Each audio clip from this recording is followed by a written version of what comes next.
Comment l'Atlético a mangé le Real Madrid? Salut tout le monde, c'est TMF et aujourd'hui on va revenir sur ce qui a été sans aucun doute un des matchs événements de ce week-end, le derby de Madrid, entre un Atlético Madrid et un Real Madrid qui, sur le papier, n'était pas promis à un grand équilibre de force, mais qui finalement a donné un match qui a été... on peut presque qualifier ça de fessé, mais pas forcément dans le sens qui était attendu. Alors dans cette vidéo, on va revenir sur le contexte côté Real Madrid comme côté Atlético, parce qu'il y a beaucoup de choses à dire sur l'environnement de ces deux clubs, et puis ensuite on fera un point d'abord sur le Real Madrid, ensuite sur l'Atlético Madrid, et on se projettera sur la suite. C'était une rencontre hyper intéressante, c'était un petit naufrage de la part de Xabi Alonso et un revival du cholisme qui décidément n'est jamais mort. Installez-vous confortablement et bienvenue pour cette nouvelle vidéo Talk My Football.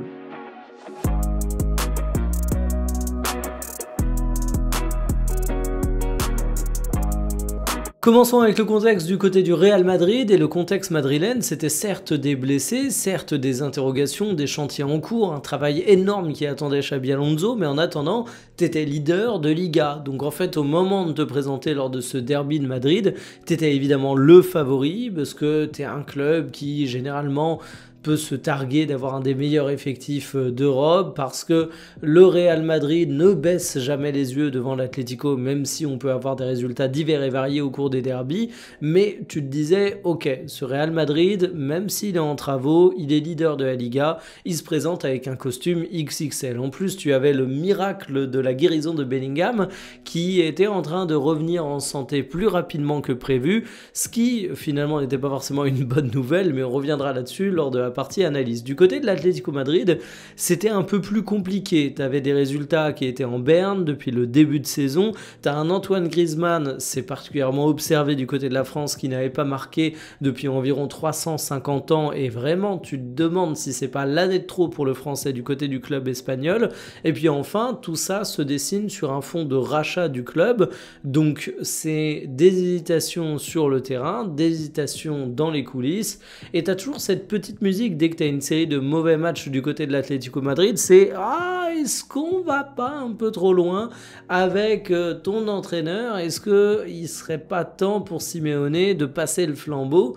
Et il a à nouveau marqué des points, il a prouvé que le cholismo n'était pas mort et que ça allait être difficile de passer derrière ce monstre sacré. Donc vous avez le contexte.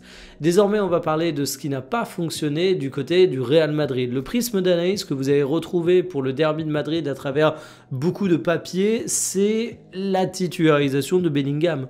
Une titularisation surprise, mais peut-être aussi un petit peu précipitée, et c'est un peu le signe de l'instabilité des compositions de Xabi Alonso dernièrement. Alors évidemment, il fait avec beaucoup de blessés, donc il est obligé de modifier son 11, mais t'as l'impression qu'en plus, il y prend un malin plaisir. Rien l'obligeait à titulariser immédiatement Bellingham. Alors est-ce qu'il avait envie d'avoir une équipe un peu plus offensive, avec un créateur du côté du milieu de terrain qui s'ajoute à Arda Güler, qui est pourtant déjà compétent en la matière? Je ne sais pas, mais le fait est que cette titularisation s'est assez rapidement apparue comme étant une erreur. Alors Bellingham n'a pas été absolument honteux dans tous les secteurs de jeu. Je vois beaucoup de personnes qui parlent du fait qu'il a tout raté au cours du match. Si on regarde ce qu'il a fait lors des oppositions au duel, c'était pas à côté de la plaque, mais en fait le joueur était souvent à contre-temps, le joueur était souvent neutre, et t'as titularisé un mec au milieu de terrain qui était ni un atout offensif, parce qu'il a été un peu trop plate pour ça, ni un atout défensif, parce que finalement, en termes d'intensité, tu avais quand même une sacrée différence par rapport aux joueurs de l'Atlético Madrid. Donc, tu te retrouves avec cette titularisation, un retour express du joueur, ce qui est censé être un miracle, mais au final, ce qui devient une balle dans ton pied. Il y a Vinicius Junior qui avait fait un match intéressant il y a de ça peu de temps, au point où on pouvait se dire, c'est bon, le Brésilien, il revient dans un cercle vertueux et reprend de la confiance. Bon, mais au cours de cette rencontre, même s'il est impliqué sur le deuxième but madrilène, on aura du mal à me faire croire qu'il fait un bon match. Il a perdu énormément de ballons, il n'est pas parvenu à beaucoup passer ses adversaires, c'était décevant. Carreras, un match très très neutre, il était parfois acculé, Carvajal a eu du déchet avant de se blesser, Huijsen n'était pas au niveau côté physique, même dans le domaine de la relance où il est habituellement très brillant, même dans les matchs où défensivement c'est un peu plus faillible, bah là il était peut-être un cran en dessous et il a vraiment renvoyé l'impression de ne pas être capable de se mettre à la hauteur de l'enjeu et de l'intensité derby. Il y a Militao qui lui aussi, avant de se blesser, l'a pas mal aidé, mais finalement, bah, une fois qu'il était plus là, c'était un peu compliqué. T'as eu un banc qui n'a pas non plus été extrêmement satisfaisant. Asensio fait une rentrée qui commence à te faire dire qu'il va y avoir de gros sujets sur la défense centrale du Real Madrid. Et là, je vais pas continuer cette liste, mais vous vous rendez compte qu'il y a beaucoup de joueurs du Real Madrid qui sont passés à côté de leur rencontre. Et moi, dans ces cas-là, quand il y a beaucoup de joueurs qui passent à côté de leur rencontre, alors que c'est des joueurs de qualité, j'en viens à la conclusion du coach. On a parlé du fait que Bellingham a peut-être été titularisé un petit peu plus tôt, mais tu as quand même l'impression qu'en fait, en termes d'approche tactique, Xabi Alonso a raté son match. Non seulement par rapport à comment évoluait son équipe sur le terrain en termes de circuit de passe, parce que tu n'as jamais réussi à surprendre l'Atlético Madrid, mais même en termes de mobilisation de l'équipe, tu as vraiment l'impression qu'ils se sont pointés en tant que touristes. J'aime pas dire ça habituellement, parce que ça fait vraiment pilier de barre PMU, et je m'en excuse, j'aimerais que ça vole un peu plus haut, mais tu avais une différence d'intensité qui était assez frappante, et tu te demandes vraiment si les joueurs sont conscients de ce qu'on attend d'eux dans cette équipe. En plus, on peut reprocher à Xabi Alonso son coaching. Quand je vois Arda Güler qui sort alors que c'était sans doute le meilleur madrilène, je me pose vraiment des questions sur les raisons de ce choix, et même de manière générale, tout le coaching de Xabi Alonso a semblé un petit peu à contretemps. Donc tu t'es présenté dans un derby en mode travaux, avec des chantiers que je vous avais présentés dans une précédente vidéo, mais qui sont apparus comme plus criants que jamais, et forcément, en face, tu t'es fait sanctionner. Tu t'es fait sanctionner parce que l'Atlético Madrid, c'est une équipe intéressante. Leur résultat du début de saison, c'est quand même une anomalie, parce que ouais, il y a toujours des choses où tu peux râler, où tu as de l'irrégularité, mais tu as un 11 de qualité, et sur cette rencontre, t'as pas forcément la possession, mais alors, en dehors de ça, t'es devant surtout. C'est toi qui as le plus de buts attendus, c'est toi qui as le plus de réelles opportunités, finalement, de manière générale, et t'as des joueurs de qualité, et le symbole, c'est Alvarez, qui là en est à 5 buts en 2 matchs, si je fais le compte. Alors ok, son match, il y a un but sur coup franc, il y a un but sur penalty, mais même en dehors de ça, c'est un joueur qui, s'il n'a pas tout réussi, a parfaitement réussi son rôle, par contre, d'incarnation du danger. Et c'est ça qui a manqué parfois à certains joueurs du Real Madrid, c'est qu'on ne demande pas de faire un match parfait, mais on te demande de peser là où tu es attendu. C'est un peu ce que je reprochais à Bellingham. Il était ni le joueur défensif que tu attendais, ni le joueur offensif que tu attendais pour le milieu de terrain durant ce match-là. Et bien Alvarez, il a peut-être pas sorti une prestation complète dans tous les secteurs de jeu. Il a peut-être parfois raté des duels. Mais en attendant, il a vraiment incarné le danger à des moments clés. Il a vraiment su faire 2 ou 3 positionnements qui ont vraiment perturbé les défenseurs du Real Madrid, et combiné avec Sorloth, ça forme un duo qui est hyper efficace. Et tu comprends pourquoi d'ailleurs Antoine Griezmann est sur le banc, hein. C'est qu'en fait, devant ça fonctionne bien, et que le milieu de terrain, t'as pas non plus envie de le bouger, parce que je parlais du manque d'intensité du Real Madrid, c'est un peu l'inverse du côté de l'Atlético.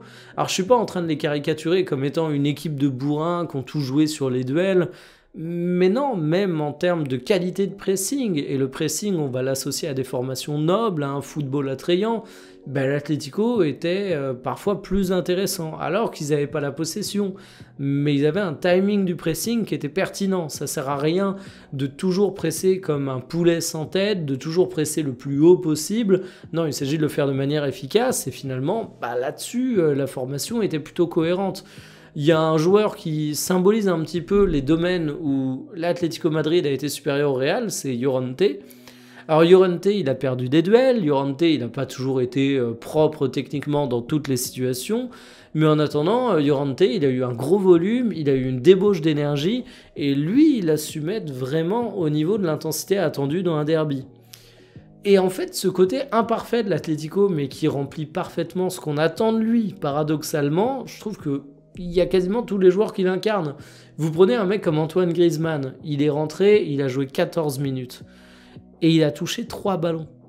14 minutes, 3 ballons, ça fait quand même un mec qui n'a pas vu le jour. Mais en attendant, sans ballon, il était pertinent dans ses déplacements, et puis surtout, il marque un but, Antoine Griezmann. Donc en fait, qu'est-ce que tu t'en fous qu'il soit trouvé 40 fois ? Et cet Atlético Madrid a vraiment su proposer une solution qui a mis en difficulté Xabi Alonso. Et même si en ce début de saison tout n'est pas parfait avec Simeone, j'ai trouvé que tu avais une différence de maturité tactique entre les deux formations qui a été juste criante.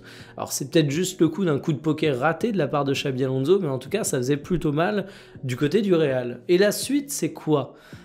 J'ai mentionné quelques blessés pour le Real Madrid, et en fait, pas de Militao, pas de Carvajal, t'as déjà l'absence de Trent, t'as déjà l'absence de Rudiger, ça commence à faire beaucoup. Je peux également citer Mendy, et t'as un chantier défensif qui devient massif. Et moi, ce qui commence à m'inquiéter, c'est que Huijsen, ta recrue, vraiment qui a convaincu tout le monde au cours des premiers matchs, est en train de s'en prendre plein la gueule. Et du côté de Madrid, ça peut monter très très haut, très très vite des joueurs, mais ça peut également descendre très très vite ces mêmes joueurs. Et je voudrais pas que ça devienne le bouc émissaire de tous les problèmes défensifs du Real Madrid, parce que Dean Huijsen, c'est un joueur qui a énormément de talent, c'est un joueur qui a un potentiel de fou furieux, c'est une recrue qui est hyper pertinente pour le Real Madrid, mais bon, je me fais attaquer par des putains de moucherons. Il peut pas tout faire tout seul en fait, et il va avoir besoin d'être encadré de tauliers et de joueurs qui sont peut-être un peu plus dans des profils, pour caricaturer, de stoppers que lui. Mais voilà, tout le monde est blessé du côté du Real Madrid, donc il va pas pouvoir s'en sortir seul. Mais il faut avoir la patience et pas prendre en grippe un joueur, parce que sinon ça va poser problème. Du côté de l'Atlético Madrid, c'est vraiment le Cholismo qui est le mystère perpétuel et la surprise permanente. C'est-à-dire qu'on peut les critiquer, on peut avoir des doutes, mais le mec qui suit tous les ans l'Atlético Madrid, il le sait bien. Alors c'est parfois pas toujours à la hauteur des attentes, mais en attendant, quand t'as une tempête, t'as toujours la capacité à redresser la barre.